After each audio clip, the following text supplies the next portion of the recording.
ഇന്ന് നമുക്ക് 12 railway colony എന്ന ഹൊറർ സസ്പെൻസ് ത്രില്ലർ സിനിമയുടെ കഥ നോക്കിയാലോ? കഥയുടെ ചുരുക്കം എന്തെന്നാൽ, മോശമായൊരു പൊളിറ്റീഷ്യന്റെ അടിമയായിട്ട് ജോലി ചെയ്യുന്ന നമ്മുടെ കഥാനായകനായി കാർത്തിക്കിന്റെ അടുത്ത വീട്ടിലായിട്ട് 6 മാസമായി ഒരു അമ്മയും മകളും താമസിക്കുന്നുണ്ട്. അതാണ് നമ്മുടെ കഥാനായികയും. നായികയെ കാർത്തിക്കിന് ഒരുപാട് ഇഷ്ടമാണ്. എന്നാൽ അവളാണെങ്കിലോ ഒരു ബാഡ്മിന്റൺ ചാമ്പ്യൻ ആയിരുന്നു. പക്ഷെ അവൾക്ക് മലേഷ്യയിലുള്ള ടൂർണമെന്റിന് പോകണമെങ്കിൽ 3 ലക്ഷം രൂപ വേണം. ടൂർണമെന്റിന് പോകാൻ കാശ് റെഡിയാകണമെങ്കിൽ തന്നോടൊന്ന് അഡ്ജസ്റ്റ് ചെയ്യണമെന്നും സ്പോൺസർ പറഞ്ഞതുകൊണ്ട് തന്നെ അവൾ ആ ഒരു ആഗ്രഹം ഉപേക്ഷിക്കുവാനായും തീരുമാനിച്ചു. പക്ഷേ അതറിയുന്ന നായകന് എങ്ങനെയെങ്കിലും 3 ലക്ഷം രൂപ ഒപ്പിച്ചു കൊടുക്കണമെന്നായി. രാത്രിക്ക് രാത്രി തന്നെ കൂട്ടുകാരനൊപ്പം ചേർന്ന് ഇല്ലീഗൽ ആക്ടിവിറ്റീസ് ഒക്കെ ചെയ്ത് കാശ് ഒപ്പിച്ചും കൊണ്ട് നമ്മുടെ നായികയെ കാണുവാനായി എത്തുന്ന സമയത്ത് അവളുടെ വീട്ടിൽ ഞെട്ടിക്കുന്ന കുറച്ച് കാര്യങ്ങൾ സംഭവിച്ചിരുന്നു. അതെന്തെന്നൊക്കെ അറിയണ്ടേ? എങ്കിൽ നമുക്ക് വേഗം ആ രാത്രി എന്താണ് സംഭവിച്ചതെന്നറിയാൻ സിനിമയുടെ കഥയിലേക്ക് കടന്നാലോ? അതിനു മുൻപായിട്ട് വീഡിയോ കാണുന്ന കൂട്ടുകാർ വീഡിയോ ഒന്ന് ലൈക്ക് ചെയ്യാനും കമന്റ് സെക്ഷനിലെ ഹൈപ്പ് എന്നൊരു ഓപ്ഷൻ ക്ലിക്ക് ചെയ്യാനും മറക്കരുതേ. സിനിമ തുടങ്ങുമ്പോൾ നായകനായ കാർത്തികിനെയും കൂട്ടുകാരെയുമാണ് കാണിക്കുന്നത്. ബാച്ചിലറായ കാർത്തികിന് അച്ഛനും അമ്മയും ആരും തന്നെ ഇല്ല. അനാഥനായ കാർത്തികിന് ആകെയുള്ളത് അവന്റെ ബെസ്റ്റ് ഫ്രണ്ട്സ് മാത്രമാണ്. അങ്ങനെ കൂട്ടുകാർക്കൊപ്പം ടൈമൊക്കെ സ്പെൻഡ് ചെയ്തുകൊണ്ടിരിക്കുന്ന സമയത്തായിരുന്നു പ്രേതത്തിനെ കുറിച്ച് കൂട്ടുകാർ പറയുന്നതും. അവന്മാരാണെങ്കിൽ പ്രേത സിനിമയൊക്കെ കണ്ടുകൊണ്ടിരിക്കുക. എന്നാൽ കാർത്തിക്കിന് ഇതിലൊന്നും വിശ്വാസമേ ഇല്ല. അതുകൊണ്ട് കൂട്ടുകാർ പറയുന്നതൊന്നും മൈൻഡ് ചെയ്യത്തേയില്ലായിരുന്നു. അന്നേ ദിവസം ഉറങ്ങുവാനായി കിടക്കുന്ന സമയത്ത് അവൻ എന്തൊക്കെയോ മോശമായിട്ടുള്ള സ്വപ്നമൊക്കെ കാണും. എന്നാലും അവൻ അതൊന്നും കാര്യമാക്കത്തേയില്ല. കാർത്തിക്കിന്റെ വീടിന്റെ ഓപ്പോസിറ്റായിട്ട് ആരാധന എന്ന പെൺകുട്ടി താമസിക്കുന്നുണ്ട്. കാർത്തിക് ആണെങ്കിൽ എപ്പോഴും അവളെ ഇറിറ്റേറ്റ് ചെയ്തുകൊണ്ടേയിരിക്കും. ഓരോന്ന് പറഞ്ഞ് കൂട്ടുകാർക്കൊപ്പം കളിയാക്കുക, ഇതൊക്കെ തന്നെയാണ് കാർത്തിക്കിന്റെ മെയിൻ പരിപാടി.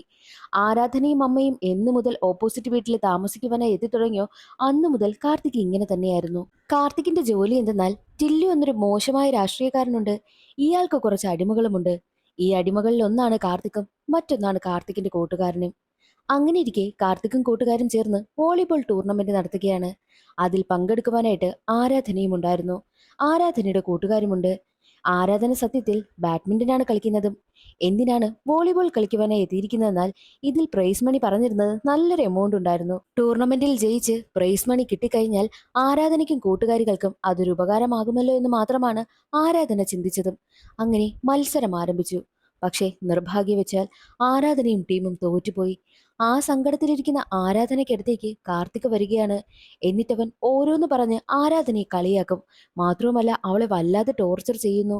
അവനാണെങ്കിൽ സ്റ്റമ്പ് ഊരിക്കൊണ്ടിരിക്കുകയായിരുന്നു. അവന്റെ കയ്യിൽ നിന്നും സ്റ്റമ്പ് വന്ന് ആരാധനയുടെ തലയിൽ കൊണ്ടു. തല പൊട്ടി രക്തം വരുവാനായും തുടങ്ങി. ഉടനെ തന്നെ ആരാധനയെ ഹോസ്പിറ്റലിലേക്കും കൊണ്ടുപോകും. ഇവനെ ഇങ്ങനെ വിട്ടാൽ പറ്റില്ല, ഇവന് വലിയ കുഴപ്പമാ, നീ കേസ് കൊടുക്കണമെന്നൊക്കെ കൂട്ടുകാരികൾ പറയും. പക്ഷെ അതിനൊന്നും ആരാധന മറുപടി കൊടുക്കുന്നതേയില്ല. കാർത്തിക്കിനെയും അവന്റെ കൂട്ടുകാർ ഒരുപാട് വഴക്ക് പറയും. നീ എന്തിനാ അങ്ങനെ ചെയ്തത്? ആ പെണ്ണിന്റെ തല നീ അടിച്ചു പൊട്ടിച്ചല്ലേ എന്നൊക്കെ ചോദിക്കുമ്പോൾ, ഞാൻ അടിച്ചു പൊട്ടിച്ചതൊന്നുമല്ല, എന്റെ കയ്യിൽ നിന്നും അറിയാതെ സ്റ്റമ്പ് വന്ന് അവളുടെ തലയിൽ വീണതാ, ഞാനല്ലാതെ മനഃപൂർവ്വമൊന്നും ചെയ്തതല്ല എന്നും കാർത്തിക് പറയുന്നു. കാർത്തിക്കിന് വല്ലാത്ത കുറ്റബോധമുണ്ടായിരുന്നു. അതുകൊണ്ട് തന്നെ അടുത്ത ദിവസം ആരാധനയെ കാണുവാനായിട്ട് അവൻ ഹോസ്പിറ്റലിലേക്ക് ചെല്ലും. എന്നിട്ടവൻ അവളോട് ആത്മാർത്ഥമായി മാപ്പ് ചോദിക്കുന്നു. പക്ഷേ ആരാധനയാണെങ്കിലോ അതിന് മറുപടിയൊന്നും കൊടുക്കുന്നതേയില്ല. മാത്രമല്ല അവൾ കംപ്ലൈന്റ് ഒന്നും കൊടുത്തില്ലല്ലോ. വീട്ടിലെത്തിയ കാർത്തികനാണെങ്കിൽ ആരാധന തനിക്കെതിരായിട്ട് കംപ്ലൈന്റ് ഒന്നും കൊടുത്തില്ലല്ലോ. അവളാണ് തന്റെ സോൾമേറ്റ്. തന്നെ ദ്രോഹിക്കുന്ന രീതിയിൽ അവൾ ഒന്നും ചെയ്തില്ല. ഇനി മുതൽ ഞാൻ അവളെ ടോർച്ചർ ചെയ്യില്ല. അവളെ ഞാൻ പ്രണയിക്കുന്നു എന്നും കാർത്തിക് പറയുന്നു. ആരാധനയിലൂടെ തനിക്കൊരു ഫാമിലി ഉണ്ടാക്കിയെടുക്കുവാനായിട്ടാണ് കാർത്തിക് ഇനി മുതൽ ശ്രമിക്കുന്നതും. എന്നാൽ മറ്റൊരു വശത്ത് ടില്ലുവിനാണെങ്കിലോ എങ്ങനെയെങ്കിലും ഇലക്ഷന് ജയിക്കണം.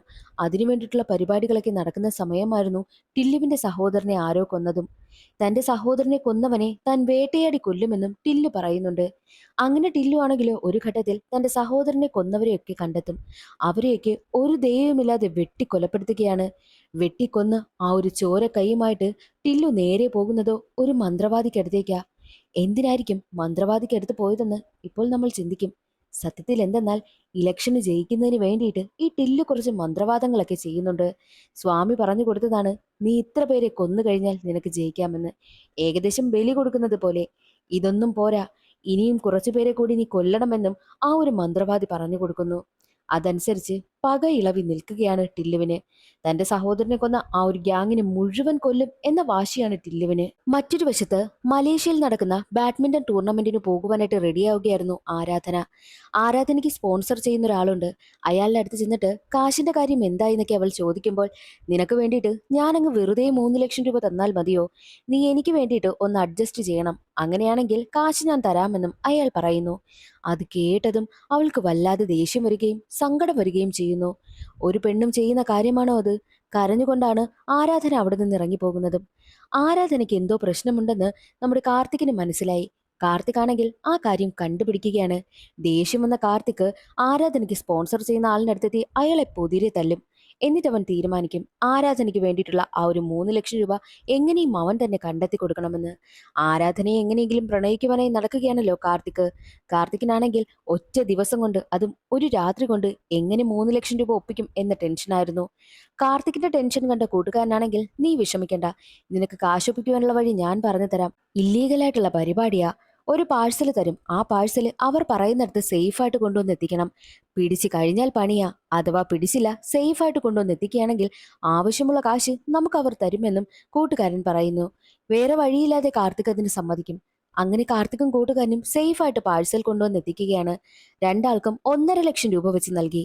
1,50,000 രൂപയോ? ഇതുകൊണ്ട് എന്താകാനാ? എനിക്ക് വീണ്ടും 1,50,000 കൂടി വേണമെന്നും കാർത്തിക് കൂട്ടുകാരനോട് പറയുന്നു. എങ്കിലൊരു കാര്യം ചെയ്യാം, നമുക്ക് ടില്ലു അണ്ണനോട് ചോദിച്ചാലോ എന്നും കൂട്ടുകാരൻ പറയുന്നു. ഉടനെ തന്നെ കാർത്തിക് ടില്ലുവിനെ വിളിക്കും. നീ വേഗം ഇങ്ങോട്ട് വാ എന്ന് ടില്ലു പറയുന്നു. ഉടനെ തന്നെ കാർത്തിക് ടില്ലുവിന്റെ വീട്ടിലെത്തി. അപ്പോൾ ടില്ലു ഒരു വലിയ പാഴ്സൽ കാർത്തികിനെ ഏൽപ്പിക്കുന്നു. ഇവിടെ റെയ്ഡ് വരാൻ പോവുകയാ. അതിന്റെ സൂചന എനിക്ക് കിട്ടി. തൽക്കാലം ഈ ഒരു പാഴ്സല് നീ സേഫായിട്ട് സൂക്ഷിച്ചു വെക്കണം. അപ്പോൾ കാർത്തിക് പറയുന്നതോ, എനിക്ക് കാശ് വേണം, 1,50,000 രൂപ അത്യാവശ്യമാണെന്നും പറയുമ്പോഴോ, നീ ആദ്യം ഇത് സൂക്ഷിച്ചു വെയ്, പിന്നീട് നിനക്ക് ആവശ്യമുള്ള കാശ് ഞാൻ തരാമെന്നും ടില്ല് പറയുന്നു. വേറെ വഴിയില്ലാതെ കാർത്തിക് ആ ഒരു പാഴ്സലും കൊണ്ട് തന്റെ വീട്ടിലേക്ക് വരും. അപ്പോഴാണ് കൂട്ടുകാരൻ വിളിച്ചിട്ട് ടില്ലുവിന്റെ വീട്ടിൽ റെയ്ഡ് വന്ന കാര്യം പറയുന്നതും. നീയും സൂക്ഷിച്ചോ, നിന്റെ വീട്ടിലും റെയ്ഡ് വരുമെന്നും കൂട്ടുകാരൻ പറയുന്നു. അതുകൊണ്ട് തന്നെ പേടിച്ച കാർത്തിക് ആ ഒരു പാഴ്സലുമായിട്ട് നേരെ വരുന്നത് ആരാധനയുടെ വീട്ടിലേക്കാണ്. പക്ഷേ ആരാധനയുടെ വീട്ടിൽ ആരും തന്നെ ഇല്ലായിരുന്നു. ജനലും കതകും ഒക്കെ അടച്ചിട്ടിരിക്കുകയാണ്. അവളുടെ വീട്ടിൽ കുറച്ചു നേരം ഇരിക്കാം, പോലീസൊക്കെ വന്നിട്ട് പോകുന്നത് വരെ ഒന്ന് വെയിറ്റ് ചെയ്യാമെന്ന് കരുതി കാർത്തിക് ആണെങ്കിലോ മുകളിലേക്ക് വലിഞ്ഞു കയറുകയാണ്. അവന്റെ കയ്യിൽ വലിയ പാഴ്സലുമുണ്ട്. എങ്ങനെയൊക്കെയോ കതക് തള്ളി തുറന്ന് അവൻ അകത്ത് കയറും. അവിടെ ആരും തന്നെ ഇല്ലായിരുന്നു. എന്നാൽ പെട്ടെന്ന് എന്തോ ശബ്ദം കേൾക്കും. ആരാ എന്ന് നോക്കുവാൻ വേണ്ടിയിട്ട് അവൻ ലൈറ്റ് അടിച്ച് നോക്കുന്ന സമയത്ത് ആരാധനയാണ് കാണുന്നത്. നീ എങ്ങനെയാ ഇവിടെ? നീ എങ്ങും പോയില്ലേ? അല്ല, ഇവിടെ വേറെ ആരുമില്ലേ? ഇവിടെ കതകൊക്കെ അടച്ചിട്ടിരുന്നല്ലോ. ഞാൻ വിചാരിച്ചു നിങ്ങൾ എവിടെയെങ്കിലും പോയെന്ന്. എന്നാൽ കാർത്തികിന്റെ ചോദ്യങ്ങൾക്കൊന്നും മറുപടി കൊടുക്കാതെ, എന്നെ ഇവിടെ നിന്ന് എങ്ങനെയെങ്കിലും പുറത്തേക്ക് കൊണ്ടുപോകുമോ എന്നാണ് അവൾ ചോദിച്ചുകൊണ്ടേയിരുന്നതും. അതേസമയം തന്നെ കാർത്തികിനെ കൂട്ടുകാരൻ വിളിക്കും. നീ എവിടെയാണെന്ന് ചോദിക്കുമ്പോൾ ഞാൻ ആരാധനയുടെ വീട്ടിലാണെന്നും കാർത്തിക് പറയുന്നു. നീയും ഇങ്ങോട്ട് വാ എന്നും കൂട്ടുകാരനോട് കാർത്തിക് പറയും. അങ്ങനെ കൂട്ടുകാരനാണെങ്കിൽ ആരാധനയുടെ വീട്ടിലെത്തി. ആരാധനയുടെ വീട്ടിലേക്ക് എത്തിയ കൂട്ടുകാരന് കാർത്തിക്കും ആരാധനയും തമ്മിൽ ഇഷ്ടമാണെന്ന് മുൻപേ അറിയാവുന്നത് കൊണ്ട് തന്നെ പാഴ്സലും വാങ്ങി അവിടെ നിന്ന് പോവുകയാണ് ചെയ്യുന്നതും. അതിനുശേഷം കാർത്തിക്കും ആരാധനയും റൂമിലിരിക്കുന്ന സമയം ആരോ റൂമിലേക്ക് വരുന്നു. അമ്മയാണെന്നാ തോന്നുന്നതെന്ന് ആരാധന പറഞ്ഞ സമയം തന്നെ കാർത്തിക് പോയി കട്ടിലിനടിയിലായിട്ട് ഒളിച്ചിരിക്കും. അതേസമയം ആരാധനയുടെ അമ്മ റൂമിലേക്ക് വരികയും അവളോട് സംസാരിച്ചിട്ട് തിരിച്ചിറങ്ങി പോവുകയും ചെയ്യുന്നുണ്ട്. കട്ടിലിന് പുറത്തേക്ക് ഇറങ്ങി വന്ന കാർത്തിക് ആണെങ്കിലോ, നിന്റെ അമ്മയും ഇവിടെ ഉണ്ടായിരുന്നോ? എന്നിട്ട് നീ പറഞ്ഞില്ലല്ലോ എന്നൊക്കെ ചോദിക്കുമ്പോഴും, എന്നെ എങ്ങനെയെങ്കിലും ഇവിടെ നിന്ന് പുറത്തോട്ട് കൂട്ടിക്കൊണ്ടു പോകുമോ എന്ന് തന്നെയാണ് ആരാധന പറഞ്ഞുകൊണ്ടേയിരിക്കുന്നത്. അപ്പോൾ തന്നെ മുകളിലത്തെ നിലയിൽ നിന്നും എന്തൊക്കെയോ ശബ്ദം കേൾക്കുന്നു. കാർത്തിക് ആണെങ്കിൽ അതെന്തെന്നറിയുവാൻ വേണ്ടിയിട്ട് അവൻ ഉടനെ തന്നെ ടോർച്ചും അടിച്ച് മുകളിലേക്ക് പോയി നോക്കും. ആരാധനയുടെ അച്ഛനാണെങ്കിൽ പ്രശ്നക്കാരനാണെന്നാണ് കാർത്തിക് കരുതിയിരിക്കുന്നത്. അപ്പോൾ അവളുടെ അച്ഛനാണോ ഈ പ്രശ്നമുണ്ടാക്കുന്നത് എന്നറിയുവാൻ വേണ്ടിയിട്ടാണ് അവൻ മുകളിലത്തെ നിലയിലേക്ക് ചെന്നതും.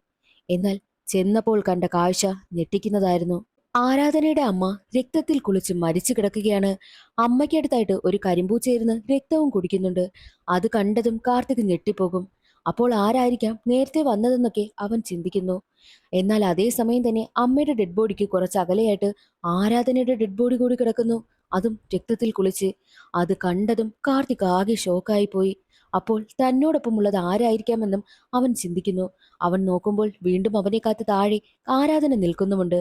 കാർത്തിക് ആണെങ്കിലോ ബോധം കെട്ട് തറയിൽ വീഴും. ആ സീൻ അവിടെ കെട്ടായി. പിന്നീട് ഒരു വർഷത്തിന് ശേഷമാണ് കാണിക്കുന്നത്.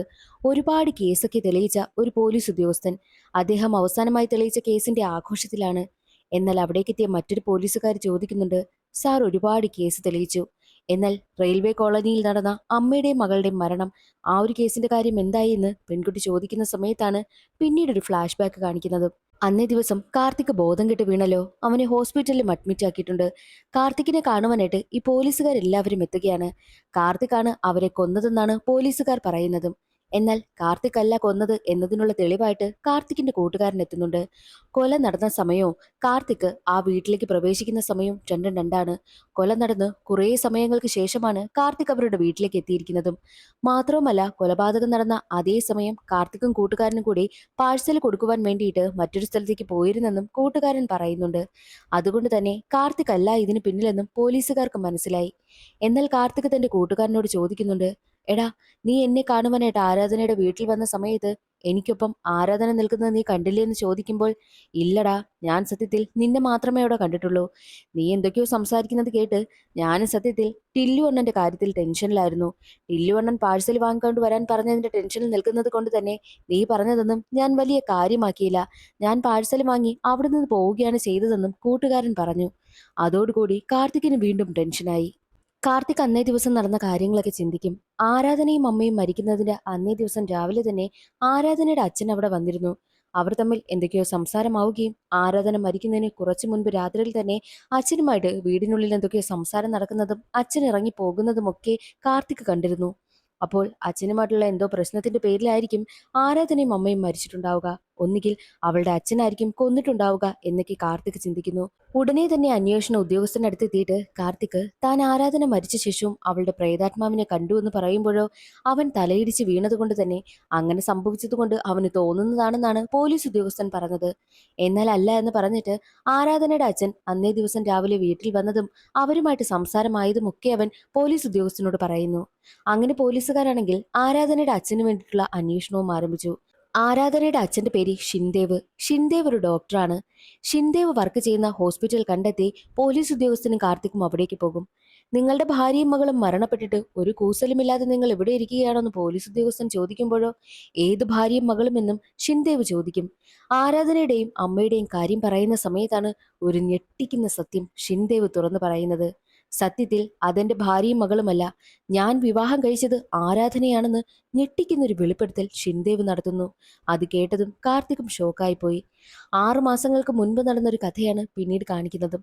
6 മാസങ്ങൾക്ക് മുൻപ് ആരാധനയും അമ്മയും ഷിൻദേവിനെ കാണുവാൻ വേണ്ടിയിട്ട് വന്നിരുന്നു. ആരാധനയുടെ അമ്മയ്ക്ക് ബ്രെയിൻ ട്യൂമറാണ്. ഒരുപാട് സർജറികളൊക്കെ നടത്തി. എന്നാൽ അവസാനം ഒരു സർജറി കൂടി നടത്താനുണ്ട്. അതിന് ഒരുപാട് കാശാകും. എന്നാൽ ഷിൻദേവ് പറയുന്നത് സർജറിയൊക്കെ ഞാൻ നന്നായിട്ട് നടത്തി തരാമെന്ന് പറഞ്ഞ് അമ്മയുടെ ഹെൽത്തൊക്കെ ഷിൻദേവ് ഓക്കെ ആക്കുന്നു. സർജറി എല്ലാം കഴിഞ്ഞ് അമ്മ പൂർണ്ണമായും ഭേദമായപ്പോൾ ഷിൻദേവ് ആരാധനയോട് ഒരു കാര്യം ആവശ്യപ്പെട്ടു. എന്റെ മകന് കിഡ്നിക്ക് പ്രശ്നമാണ്. എന്റെ മകൻ ആ ഒരു ഹെൽത്ത് കണ്ടീഷൻ ആയതുകൊണ്ട് തന്നെ അവന്റെ അമ്മ അത് അറിഞ്ഞതും മരണപ്പെട്ടു പോയി. അതിൽ പിന്നെ മകന്റെ അവസ്ഥ വല്ലാത്ത മോശമാണ്. നീ ഇന്ന് രാവിലെ എന്റെ മകന്റെ കാര്യം നന്നായിട്ട് നോക്കുന്നതെല്ലാം ഞാൻ ശ്രദ്ധിച്ചിരുന്നു. എന്നെ കല്യാണം കഴിക്കാമോ, എന്റെ മകന് വേണ്ടിയിട്ട് മാത്രമെന്നും ഷിൻദേവ് പറയുന്നു. അത് കേട്ടതും ആദ്യമൊന്നും ആരാധന സമ്മതിച്ചില്ല. എന്നാൽ തന്റെ അമ്മയെ രക്ഷിച്ച ആളല്ലേ എന്നൊക്കെ ആരാധന ചിന്തിക്കും. അങ്ങനെ ആരാധന ഷിൻദേവിന്റെ മകനു വേണ്ടി മാത്രം വിവാഹത്തിന് സമ്മതിച്ചു. വിവാഹം നടന്നു കുറച്ചുനാൾ കഴിഞ്ഞതും മകന്റെ ഹെൽത്ത് കണ്ടീഷൻ വളരെ മോശമായി. എത്രയും വേഗം കിഡ്നി ട്രാൻസ്പ്ലാന്റേഷൻ സർജറി നടത്തിയേ തീരൂ എന്ന അവസ്ഥയായി. ഡോണറിനെ തപ്പുന്ന സമയത്താണ് ആരാധന പെർഫെക്റ്റ് ആയിട്ട് മാച്ച് ആകുന്നുവെന്നും ഷിൻദേവ് കണ്ടെത്തിയതും. ആരാധനയോട് ഒരു കിഡ്നി തന്റെ മകന് കൊടുക്കുമോയെന്നും ഷിൻദേവ് ആവശ്യപ്പെടുന്നു. ആദ്യമൊന്നും ആരാധന സമ്മതിച്ചില്ലെങ്കിലും പിന്നീട് അവൾ സമ്മതിക്കുന്നു. എന്നാൽ സർജറിയുടെ തലേ ദിവസം ആരാധനയും അമ്മയും ബോംബെയിൽ നിന്ന് എങ്ങോട്ടോ പോയി. എവിടെയാണെന്ന് എനിക്കറിയില്ലായിരുന്നു. പിന്നെ കഷ്ടപ്പെട്ടാണ് ഞാൻ അവരെ കണ്ടെത്തിയതും. ഏകദേശം 6 മാസം എടുത്തു ഞാൻ അവരെ കണ്ടെത്താനെന്നും അവർ റെയിൽവേ കോളനിയിലാണുള്ളതെന്ന് കണ്ടെത്തിയാണ് ഞാൻ അന്ന് അവിടേക്ക് വന്നതെന്നും അവരോട് സംസാരിച്ചതെന്നും ഷിൻദേവ് പറയുന്നു. അത് കേട്ടതും പോലീസ് ഉദ്യോഗസ്ഥൻ പറയുന്നത്, ആ, അപ്പോൾ എല്ലാം ഓക്കെ ആയല്ലോ. നിങ്ങൾ തന്നെയല്ലേ അവരെ കൊന്നതിന് പിന്നിൽ. നിങ്ങളുടെ മോട്ടീവ് ഇതിൽ നിന്ന് തന്നെ വ്യക്തമായല്ലോ. അതിനു വേണ്ടിയിട്ടല്ലേ നിങ്ങൾ ഈ കൊലപാതകം നടത്തിയത് എന്നൊക്കെ പോലീസ് ഉദ്യോഗസ്ഥൻ ഷിൻദേവിനോട് ചോദിക്കും. എന്നാൽ അത് കേട്ട് ഷിൻദേവ് പറയുന്നത്, ആരാധന മരണപ്പെട്ട ദിവസം ഞാൻ ഇവിടെ തന്നെ ഉണ്ടായിരുന്നു. ഞാൻ ഇവിടെ സർജറി നടത്തുകയായിരുന്നു. മാത്രവുമല്ല, ഞാനാണ് ആരാധനയെ കൊന്ന് കിഡ്നി എടുത്തതെങ്കിൽ പോസ്റ്റ്മോർട്ടം റിപ്പോർട്ടിൽ അത് കാണുമല്ലോ. പക്ഷേ പോസ്റ്റ്മോർട്ടം റിപ്പോർട്ടിൽ അങ്ങനെയൊന്നും സംഭവിച്ചതായിട്ട് പറയുന്നില്ലല്ലോ എന്നും ഷിൻദേവ് പോലീസ് ഓഫീസറിനോട് പറയുന്നു. ശരിയാണല്ലോ എന്നും പോലീസ് ഓഫീസറും ചിന്തിക്കും. അങ്ങനെ കേസ് തെളിയിക്കാനുള്ള ഒരു വഴി കൂടി അടഞ്ഞിരിക്കുകയാണ്. പക്ഷേ ഷിൻദേവ് പറഞ്ഞതൊന്നും കാർത്തിക്കിന് വിശ്വാസമായില്ല. എന്നാൽ കാർത്തിക് ഡ്യൂട്ടി കഴിഞ്ഞ് വീട്ടിൽ പോവുകയായിരുന്ന ഷിൻദേവിനെ തോക്കും കൊണ്ടുവന്ന് വിരട്ടുകയാണ്. സത്യം പറ, നിങ്ങളല്ലേ അവരെ കൊന്നതെന്നും ചോദിക്കുന്നു. എന്നാൽ അപ്പോൾ ഷിൻദേവ് പറയുന്നത്, ഞാനല്ല കൊന്നത്, ഞാൻ ആ സമയം ഇവിടെ സർജറി നടത്തുകയായിരുന്നു എന്നും ഡോക്ടർ പറയുന്നു. എന്നാൽ കാർത്തിക് ഒന്നുകൂടി വിരട്ടുന്ന സമയത്താണ് ഷിൻദേവ് എന്തൊക്കെയോ കുറച്ച് കാര്യങ്ങൾ പറയുന്നതും. അത് കേട്ട കാർത്തിക് ആണെങ്കിൽ ഉടനെ തന്നെ ടെൻഷനായി വെളിയിലേക്ക് വരുന്നു. ഒരു ചായയും കുടിച്ചുകൊണ്ട് നിൽക്കുന്ന സമയത്താണ് അവൻ വീണ്ടും പോലീസ് ഓഫീസറിനെ വിളിക്കുന്നതും. സാറേ, ആരാധനയും അമ്മയും കൊന്നത് ആരാണെന്ന് ഞാൻ കണ്ടുപിടിച്ചു. കേസ് ക്ലോസ് ചെയ്യാൻ സമയമായി എന്നും കാർത്തിക് പറയും. അതിനുശേഷം കാർത്തിക് നേരെ പോകുന്നത് ടില്ലുവിനടുത്തേക്കാണ്. ടില്ലുവാണെങ്കിൽ സന്തോഷത്തോടു കൂടി കാർത്തികിനെ സ്വീകരിക്കും. കാരണം ടില്ലു കൊടുത്ത ആ ഒരു പാഴ്സൽ കാർത്തിക് നന്നായിട്ട് സൂക്ഷിച്ചല്ലോ. അതിന് പരിഹാരമായിട്ട് കുറച്ച് കാശും കൊടുത്തിട്ടുണ്ട്. എന്നാൽ കാർത്തിക് ടില്ലുവിനോട് ചോദിക്കുന്നത്, അല്ല, നിങ്ങൾ എന്തിനാ അവരെ കൊന്നത്? അതിന് പക്ഷേ ടില്ലുവിന് മറുപടിയില്ലായിരുന്നു. ആ സീൻ അവിടെ കട്ടായി. പിന്നീട് കാണിക്കുന്നത് കാർത്തിക് ഡോക്ടറായിട്ടുള്ള ഷിൻദേവിനടുത്തിരുന്നപ്പോൾ ഷിൻദേവ് പറഞ്ഞ ആ കാര്യം എന്താണെന്നാണ്. സത്യത്തിൽ ഷിൻദേവ് ആരാധനയെ കല്യാണമൊന്നും കഴിച്ചിട്ടേയില്ല. ഷിൻദേവിന്റെ മകന് കിഡ്നി ട്രാൻസ്പ്ലാന്റ് ചെയ്യേണ്ട സർജറി അത്യാവശ്യമായിരുന്ന സമയത്തായിരുന്നു ആരാധനയും അമ്മയും ട്രീറ്റ്മെന്റിനായിട്ട് ഷിൻദേവിനടുത്ത് എത്തിയതും. ഷിൻദേവ് ആണെങ്കിലോ ആരാധനയുമായിട്ട് മാച്ച് ആകുമെന്ന് ടെസ്റ്റ് ചെയ്ത് നോക്കി മാച്ച് ആകുമെന്ന് ഉറപ്പായ സമയത്താണ് ഷിൻദേവ് മറ്റൊരു പ്ലാൻ ഇട്ടതും. തന്റെ മകന് വേണ്ടിയിട്ട് അയാളെ കല്യാണം കഴിക്കുമോ എന്നൊരു പ്ലാൻ. ആ കുട്ടിയോട് സഹതാപം തോന്നിയ ആരാധനയാണെങ്കിലോ കുട്ടിയെ നോക്കാൻ വേണ്ടിയിട്ടല്ലേ എന്നും അവൾ അങ്ങ് സമ്മതിച്ചു. കുട്ടിയെ അവൾ നന്നായിട്ട് നോക്കുകയും ചെയ്തു. എന്നാൽ ഷിൻദേവാണെങ്കിൽ ആരാധനയോട് കിഡ്നി തന്ന് സഹായിക്കണമെന്ന് പറയും. പക്ഷേ ആരാധനയാണെങ്കിലോ ആദ്യം അതിന് കൂട്ടാക്കിയതേയില്ല. കാരണം അവളൊരു സ്പോർട്സ് പേഴ്സൺ അല്ലേ. അങ്ങനെ കിഡ്നി വല്ലതും മാറ്റിക്കഴിഞ്ഞാൽ അത് അവളുടെ സ്പോർട്സിനെ ബാധിക്കുമെന്നും അവൾക്ക് നന്നായിട്ട് അറിയാമായിരുന്നു. അതുകൊണ്ട് തന്നെ അവൾക്കതിന് നല്ല മടിയായിരുന്നു. എന്നാൽ ഷിൻദേവാണെങ്കിൽ ആരാധനയുടെ അമ്മയെ വല്ലാതെ വിരട്ടും. അവളെ കൊണ്ട് എങ്ങനെയെങ്കിലും നിങ്ങളിത് സമ്മതിപ്പിക്കണം, ഇല്ല എന്നുണ്ടെങ്കിൽ ഞാൻ ചെയ്യുന്നത് എന്താണെന്ന് എനിക്ക് അറിയില്ല എന്നൊക്കെ പറഞ്ഞാണ് ഡോക്ടർ വിരട്ടിക്കൊണ്ടേയിരുന്നത്. ഡോക്ടറിന്റെ ആ ഒരു ഭീഷണിയിൽ അവർ വഴങ്ങാതെയായി. അവർക്ക് എങ്ങനെയെങ്കിലും അവിടെ നിന്ന് രക്ഷപ്പെടണമെന്നായി. അങ്ങനെയാണ് രാത്രിക്ക് രാത്രി ബോംബെയിൽ നിന്നും അവരിപ്പോൾ റെയിൽവേ കോളനിയിലേക്ക് എത്തിയിരിക്കുന്നതും. ആ കാര്യമാണ് ഷിൻദേവ് പറഞ്ഞതും. ആ സീൻ അവിടെ കട്ടായി. ടില്ലുവിനടുത്തിരിക്കുന്ന കാർത്തികിനെയാണ് കാണിക്കുന്നത്. ടില്ലുവിനോട് കാർത്തിക് ചോദിക്കും, നിങ്ങൾ യഥാർത്ഥത്തിൽ എന്തിനാ അവരെ കൊന്നത്? നിങ്ങളുടെ സഹോദരനെ നിങ്ങൾ എന്തിനാ കൊന്നതെന്നും ചോദിക്കുന്ന സമയത്ത് എന്താണ് സംഭവിച്ചതെന്ന് ടില്ലു തുറന്നു പറയുന്നു. സത്യത്തിൽ ടില്ലുവിന്റെ സഹോദരനെ കൊന്നത് ടില്ലു തന്നെയാണ്. കാരണം എന്തെന്നാൽ ആ ഒരു മന്ത്രവാദി പറഞ്ഞിരുന്നു, നിങ്ങൾക്ക് രാഷ്ട്രീയത്തിൽ ആ ഒരു ഇലക്ഷനിൽ ജയിക്കണമെങ്കിൽ നിങ്ങൾ നിങ്ങളുടെ സഹോദരങ്ങളെ എല്ലാവരെയും കൊല്ലണമെന്ന്. അതിനു വേണ്ടിയിട്ടാണ് ടില്ലുവിന്റെ സഹോദരനെ കൊന്നുകളഞ്ഞതും. പക്ഷേ സഹോദരനെ കൊന്നിട്ട് ടില്ലു മന്ത്രവാദിക്കടുത്തേക്ക് ആ ഒരു കത്തിയുമായി വരുന്ന സമയത്ത് മന്ത്രവാദി പറയുന്നത്, ഇത് മാത്രമല്ല നിനക്കുള്ളൊരു സഹോദരൻ, ഇനി ഒരാൾ കൂടി ഉണ്ടെന്നും മന്ത്രവാദി പറയുന്നു. നിന്റെ അച്ഛനടുത്ത് തന്നെ പോയി അന്വേഷിക്കുവാനായിട്ടും ടില്ലുവിനോട് പറയും.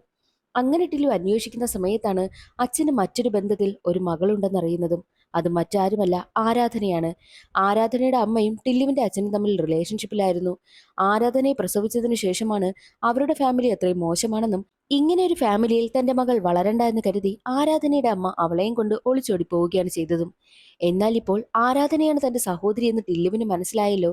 രാത്രിക്ക് രാത്രി തന്നെ ആരാധനയെ കൊല്ലുവാനായിട്ട് ടില്ലു എത്തുന്നുണ്ട്. എന്നാൽ ടില്ലു വരുന്ന സമയത്ത് കാണുന്ന കാഴ്ച മരിച്ചു കിടക്കുന്ന ആരാധനയും അമ്മയുമാണ്. ടില്ലുവിന് മുൻപ് തന്നെ ആരോ വന്ന് അവരെ കൊന്നിരുന്നു. ഈ ഒരു കാര്യം ടില്ലു കാർത്തിക്കിനോട് തുറന്നു പറയും. മാത്രവുമല്ല, ടില്ലു തന്റെ സഹോദരനെ കൊല്ലുവാനായി ഉപയോഗിച്ചിരുന്ന കത്തിയും ചുറ്റികയുമാണ് അന്ന് പാഴ്സലായി പൊതിഞ്ഞ് കാർത്തികിനെ ഏൽപ്പിച്ചതും. റെയ്ഡിന് പോലീസ് വരുന്ന സമയത്ത് പോലീസ് പൊക്കിയാലോ, തന്റെ സഹോദരനെ താനാണ് കൊന്നതെന്ന് പുറത്തു വന്നാൽ രാഷ്ട്രീയ ഭാവിയെ തന്നെ ബാധിക്കുമെന്ന് പേടിച്ചാണ് ടില്ലു അങ്ങനെ ചെയ്തതും. ഈ ഒരു സത്യമെല്ലാം ഇപ്പോൾ കാർത്തിക്കിനോട് തുറന്നു പറഞ്ഞിരിക്കുകയാണ്. ആ ഒരു സീൻ അവിടെ കട്ടായി. പിന്നീട് കാണിക്കുന്നത് പോലീസ് ഓഫീസറിനെയാ. പോലീസ് ഓഫീസറിനോട് ആ ഒരു വനിതാ പോലീസ് ചോദിക്കും, അപ്പോൾ യഥാർത്ഥ പ്രതി ആരാണെന്ന് സാറും കണ്ടെത്തിയില്ലേ എന്ന് ചോദിക്കുമ്പോൾ, ഞാൻ കണ്ടെത്തിയില്ല, പക്ഷേ കാർത്തിക് കണ്ടെത്തിയെന്നും പോലീസ് ഉദ്യോഗസ്ഥൻ പറയുന്നു. പിന്നീട് കാർത്തിക് യഥാർത്ഥ പ്രതി ആരാണെന്ന് കണ്ടെത്തിയതാണ് കാണിക്കുന്നതും. അന്ന് കാർത്തിക് ഷിൻദേവിന്റെ വീട്ടിൽ നിന്നും പുറത്തേക്ക് ഇറങ്ങി വന്നിട്ട് പോലീസ് ഉദ്യോഗസ്ഥനെ വിളിച്ച് യഥാർത്ഥ പ്രതി ആരാണെന്ന് താൻ കണ്ടെത്തിയെന്ന് പറഞ്ഞില്ലേ. യഥാർത്ഥത്തിൽ ആരാണ് പ്രതിയെന്ന് കാർത്തിക് കണ്ടെത്തിയിരുന്നു. സത്യത്തിൽ പ്രതി ആരാണെന്നുള്ളത് ഷിൻദേവ് തുറന്നു പറഞ്ഞതാണ്. അത് മറ്റാരുമല്ല, ഷിൻദേവിന്റെ ഭാര്യ തന്നെയാണ്. ഷിൻദേവിന്റെ ഭാര്യ മരണപ്പെട്ടുവെന്ന് സത്യത്തിൽ ഷിൻദേവ് കള്ളം പറഞ്ഞതാ. തന്റെ മകന്റെ ഹെൽത്ത് കണ്ടീഷൻ വളരെ മോശമായതോടുകൂടി ഷിൻദേവിന്റെ ഭാര്യയാണെങ്കിൽ വല്ലാത്തൊരു മാനസികാവസ്ഥയിലേക്ക് പോവുകയായിരുന്നു. എങ്ങനെയും തന്റെ മകന് സർജറി ചെയ്ത് അവനെ നേരെയാക്കണം എന്നത് മാത്രമായി ഭാര്യയുടെ ലക്ഷ്യവും. അതുകൊണ്ട് തന്നെ എത്രയും വേഗം ഓപ്പറേഷൻ നടത്തണമെന്നും അതിന് ഡോണറിനെ കണ്ടെത്തണമെന്നും ഭാര്യ പറഞ്ഞു. അപ്പോഴാണ് ആരാധനയുമായി മാച്ച് ചെയ്യുന്ന കാര്യം ഷിൻദേവ് പറയുന്നതും. അവളെ എങ്ങനെയെങ്കിലും തങ്ങളുടെ വലയിൽ വീഴ്ത്തണമെന്ന് ഭാര്യ ആവശ്യപ്പെട്ടു. അങ്ങനെ ഭാര്യ ചെയ്ത പ്ലാൻ കണക്കാണ് പിന്നീടുള്ള കാര്യങ്ങളെല്ലാം നടന്നതും. കിഡ്നി കൊടുത്തു കഴിഞ്ഞാൽ തന്റെ ആരോഗ്യത്തിനെ അത് ബാധിക്കുമെന്നും ഒരിക്കലും തനിക്ക് സ്പോർട്സിൽ പങ്കെടുക്കാൻ കഴിയില്ല എന്നും ആരാധനയ്ക്ക് അറിയാവുന്നത് കൊണ്ടാണ് അമ്മയും കുട്ടി അവിടെ നിന്ന് ആരാധന രക്ഷപ്പെട്ടു പോയതും. ഇതറിയുന്ന ഷിൻദേവിന്റെ ഭാര്യയ്ക്ക് വല്ലാതെ ദേഷ്യം വരും. ആ സമയത്തായിരുന്നു ഷിൻദേവിന്റെ മകൻ മരണപ്പെട്ടതും. അതോടുകൂടി ഭാര്യയുടെ സമനിലയെ തെറ്റി. ഇനി അവൾ ജീവിച്ചിരിക്കരുത്. അവൾ ഒരു കിഡ്നി തന്നിരുന്നുവെങ്കിൽ തന്റെ മകൻ ജീവനോടെ കാണുമല്ലോ. അങ്ങനെയുള്ളവൾ ഇനി എന്റെ മകന്റെ അടുത്തേക്ക് തന്നെ പോകട്ടെ എന്നും ഭാര്യ തീരുമാനിച്ചു. അങ്ങനെയാണ് അവരുള്ള സ്ഥലം കണ്ടെത്തി രാത്രിക്ക് രാത്രി തന്നെ ഭാര്യ അവിടേക്ക് വന്നതും.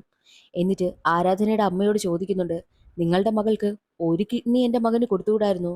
അങ്ങനെയാണെങ്കിൽ അവനിപ്പോൾ ജീവനോടെ ഇവിടെ കാണുമായിരുന്നല്ലോ. പക്ഷേ അവളത് ചെയ്തില്ല. ഇനി അവൾ ജീവനോടെ വേണ്ട. നിങ്ങൾ രണ്ടാളും എന്റെ മകനടുത്തേക്ക് തന്നെ പൊക്കിയോ എന്ന് പറഞ്ഞ് തന്റെ ബാഗിൽ നിന്നും വലിയൊരു ചുറ്റികയെടുത്ത് അമ്മയുടെ തലയ്ക്കടിക്കും. അമ്മയാണെങ്കിലോ അപ്പോൾ തന്നെ മരണപ്പെട്ട് തറയിൽ വീഴുകയാണ്.